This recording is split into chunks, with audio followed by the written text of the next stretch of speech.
Hi everyone, welcome to my channel.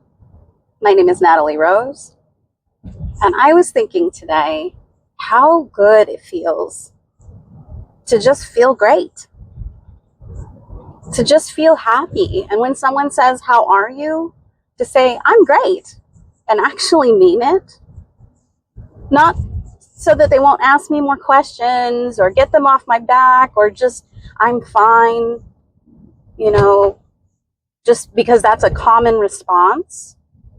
But to actually feel great, and not just today, but consistently for the past 7, 8 months. I suffer, or used to suffer, from chronic depression. It plagued me for most of my life.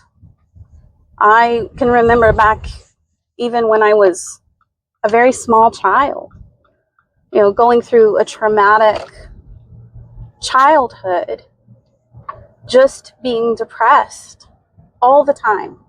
That was my daily mode. And if I didn't have to leave the house, I didn't. If there was not something that made me leave the house, like to go to work or some commitment that I just couldn't get out of, and I tried to get out of all of them. Tried to get out of anything I could just to stay in my bed, not move, not take part in society. I didn't like any of it. And I was filled with so much hatred, so much anger and fear about everything external to myself. And it wasn't until my awakening when I started to feel good daily. And to feel that now is so freeing. And I go out all the time for no reason. Like, I don't even have a commitment. I just feel like going out. That is amazing. And I hope that if you are still in the place like I was in, and you're watching this, that you can find your path to being free. Because feeling confined and trapped like that, nobody should have to go through it. However, I do recognize that having gone through that experience, I would not be who I am. I've learned a lot of lessons from who I was and how I behaved, and my ego, I keep saying I need to let it go, and take the ownership away from it, because the ego was controlling me. It was telling me what to think. It was telling me how to feel. It was telling me I was never good enough and I shouldn't go out. Something horrible is going to happen. I had anxiety, very bad crowd anxiety, especially if there was going to be a large crowd of people. Like, I avoided the mall like a plague. And I remember the first time that I went to the mall after my awakening, it was like a completely different experience. It was such a shift of reality. It was like unreal, that I was just okay with everything. Everyone was around me, and there was so much chaos and all the stuff that normally happens at a mall, but I was just completely fine with it. I was just completely at peace. And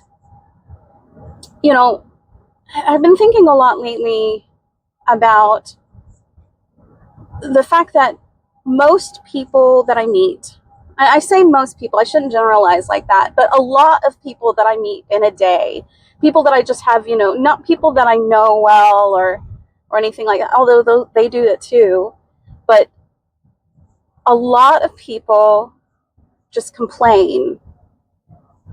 And I can see it in their eyes that they're in the kind of pain that I was in. They're in the kind of fear. They're in the kind of hatred of the world. If it rains, it's so horrible if it's raining. Everything's wet. It's a mess. It's hard to drive in. People are driving crazy. If it's sunny, it's too hot. It's too bright. anything that comes their way. There's too much traffic on the road. Everybody's acting crazy. I don't feel that anymore. I love every day. And sure, there's times when things are going a little rough. Sure, traffic can really kind of stink sometimes. But if I'm present, like fully present, and just enjoying being alive and experiencing, observing, being aware of everyone and everything going on around me, being aware of my feelings and what's going on inside myself, just being present. Traffic doesn't even bother me. Like, I don't even mind being stuck in traffic. There's quite a bit of traffic on this road right now, and I don't even feel scared about it. I don't even feel like frustrated about it. I know that if someone were to cut me off, I could just let them. And then I'll just go on my merry way and continue feeling great. And I think so many people live in such a state of just hatred of everything, that they just want to be upset. They want you to be upset. They want to share the misery, and they want you to kind of partake in it. And that's the pain body, trying to get you to dive into that drama and feel that anger right along with them, and that ire at other people. And all you have to do, or all I have to do, is just pause and let my intuition guide me on what needs to be said. If it's maybe nothing needs to be said. Sometimes, and they really don't like this, okay? And I'm not trying to do it because they don't like it, but I do it because I have nothing else to say to them. If they're really, really set on upsetting me, maybe I've even said something to them that was truth, and be like, well, have you thought about it this way? Or try to shift their perspective, and they are not having it, and they're getting more upset at me because I'm in a different perspective than they are.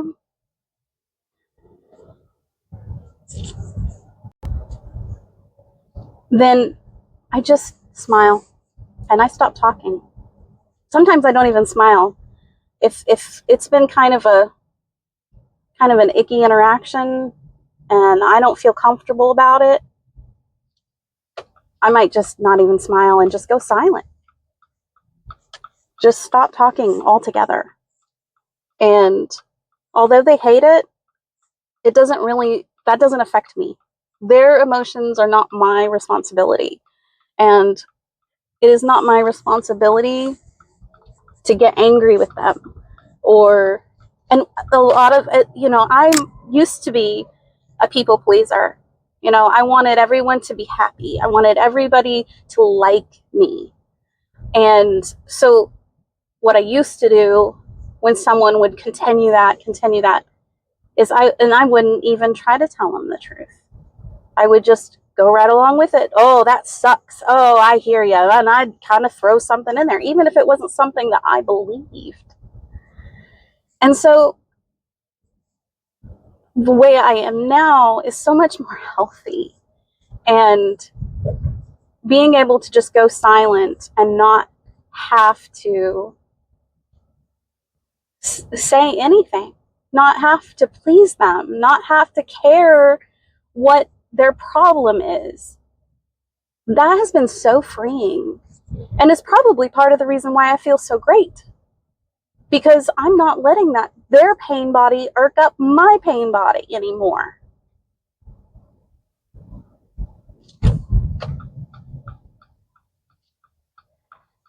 Now,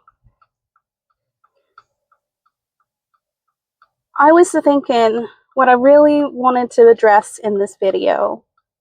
I wanted to say all that other stuff too, but what I've been called to talk about, I did a reading yesterday with some oracle cards and tarot cards, and it was a really, really poignant, beautiful reading. Unfortunately, my microphone it died, or it turned off halfway through, And the bulk of the great messages that came through were cut off, just completely cut off. And I could have been really, really sad about it. That's a big loss because it was, my time, my energy, plus spirits and ancestors came through to give this amazing message. And I actually felt kind of guilty because it's my fault that I didn't check the mic and make sure that it was working correctly. But I could have just been really sorrowful and regretful about it and just kind of stuck in that mode. But I decided to let it go because I feel like maybe it was not the time for that message to come through the way it did. I heard it, and so it was told, but I'm going to share a little bit of it with you now. It will be nothing like what it was yesterday. But I can't, because I can't remember exactly what I said or exactly how it went. But I remember the main bulk, the main message from it. And the main message was that there's been a lot of talk lately about fixing it. We've got to fix the world. The world is bad. There's all these bad things going on. It's broken. We talk a lot about, we feel like the systems that should be in place to make our lives better are broken. And so we have to fix it. And that the fact that things are so different right now feels very hard if you aren't willing to accept change. And it can feel like it's the apocalypse. And I've even heard lately a couple of times on social media and even just in the world, like just with people that I talk to in life, talking about the apocalypse and how this is the end of the world. Do you know how many times this world has ended? It has ended so many times. And we're still here. And I'm sure that there are ancestors of ours out there that are thinking, gosh, if I'd only known. I was thinking about Y2K and how everybody was so frightened. And for those of you who are too young to remember, it was when year 2000 was going to switch over. There was supposed to be like this thing, I don't remember exactly. And so if you want to research it, you want to look it up, look up Y2K and what it was. But there's something with the Mayan calendar that was ending. And so the world was supposed to end, like they prophesied it. Our ancestors had prophesied that the world was going to end at that moment on the calendar. And the other thing that was going on was that everything was starting to be computerized. We still had a lot of paper and filing cabinets around, but for the most part, it was all being transferred into computers. And I'm kind of going off on a tangent. I hope you don't mind. And so the way that they had input it into the system, the coding, had put it in as the year 99 or 98 or 97, whatever year it was. And so when 2000 was supposed to roll around, they thought, and all the banking was done this way, okay?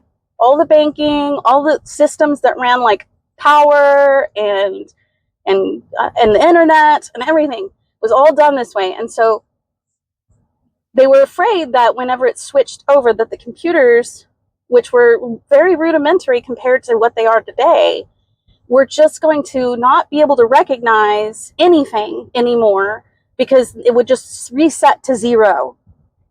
And I know it sounds so silly now. And even to me back then, it sounds silly. I didn't believe any of it. I was not one of those people that went and stocked up water and food and supplies and was preparing for the end of the world. I was kind of, to be completely honest, I was kind of looking forward to it. I was like, yeah, let's do it. Huge change. I love it. Let's get some huge change going on around here. I loved change even back then. But then it came, and there was all these people that were so frightened. It was on the news every day. It was just, our lives were filled with it. It was the doom of the world globally. And except for, anybody who wasn't computerized at the time, anybody who was still living off the grid, basically. And it came, and it went, and nothing happened. There was really no change. We all woke up, and it was another day, and everything was fine. Now, I know today is very frightening. I know. A lot is going on in the world on all sides that is a little frightening. But when you realize that fear is an illusion created by the ego in order to keep you from movement, from action, it's meant to freeze you or to make you run or to fight.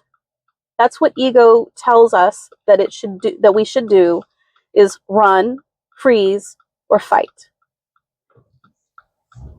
And what I'm finding is we don't need to do any of those things. We just need to continue living life.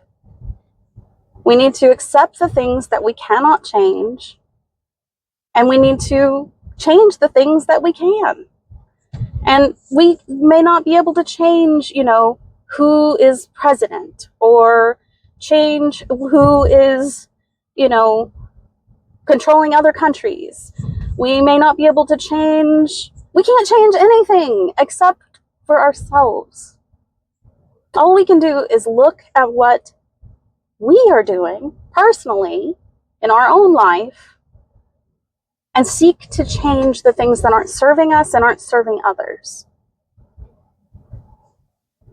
That's it. And in the reading, it talked about how we need to find that balanced point. We need to basically in the reading, it was showing that it was like an angel was diving through this balanced point. We need to dive into that balance, that mid-road, and realize that we don't have any enemies. We're all in this together. All humanity is in it together. Should we protect ourselves? Sure. I'm all for people protecting themselves, because you don't know if somebody else's ego is controlling them. But you can definitely look at the ego that resides in you and make changes so that it gets put in the back seat where it belongs, and your higher self takes over. And the higher self always chooses peace, compassion, love.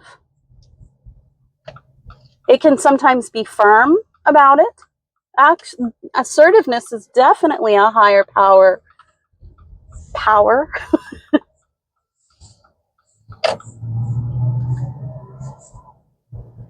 And we can protect ourselves, but we don't have to fight about it. We don't have to think about other people and the way that they do things being a problem, because it's not.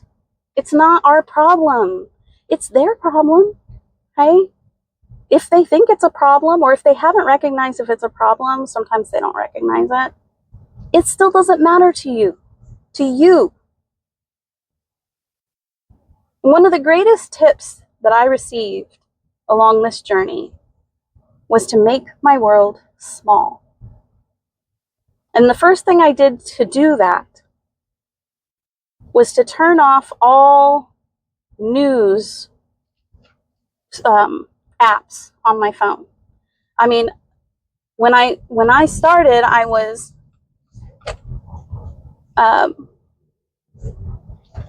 I had breaking news coming through all the time, and it wasn't breaking news. There was nothing I needed to know about. And you know how I know there was nothing I need to know about? Because I have not used those apps in over 7 months, and I haven't missed anything. If something that is really going to affect my life is happening, I hear about it. I hear about it by word of mouth. I hear about it from people that I trust. And So I highly recommend doing that. Make your world small. Focus on just the people that matter to you. Focus on just the ones that you see or talk to regularly. And really, really analyze how much social media and media you actually don't need. Because you probably don't need most of it. I sure didn't. And I still don't. And I'm feeling great. I have, like, the life I always dreamed I could live. I feel happy. And I haven't been depressed in 7 months. And that's unheard of for me. I was depressed every month for most of my life. And I'm not, and it, you know, if you need therapy or you need antidepressants, I got to put in my disclaimer. Go seek help if you are clinically depressed or chronically depressed and you really need help. I didn't. I don't. I'm doing really good, and I continue to trust in my higher power that I won't need. I mean, I might need therapy. I might need help. I definitely need support groups, and I definitely need, you know, a good support system around me of people that I care about, that I trust, that are also going through the same kind of healing, self-healing that I'm going through. But I don't need the drugs. I don't need them. And I can feel great. So I hope you have a great day. And thank you so much for listening to me today. I hope that you got something out of it. Sorry, I did kind of go on a couple of tangents. I didn't have anything really prepared. I just decided to talk to you and let you know what was going on with me. And I hope you have a great day. I love you.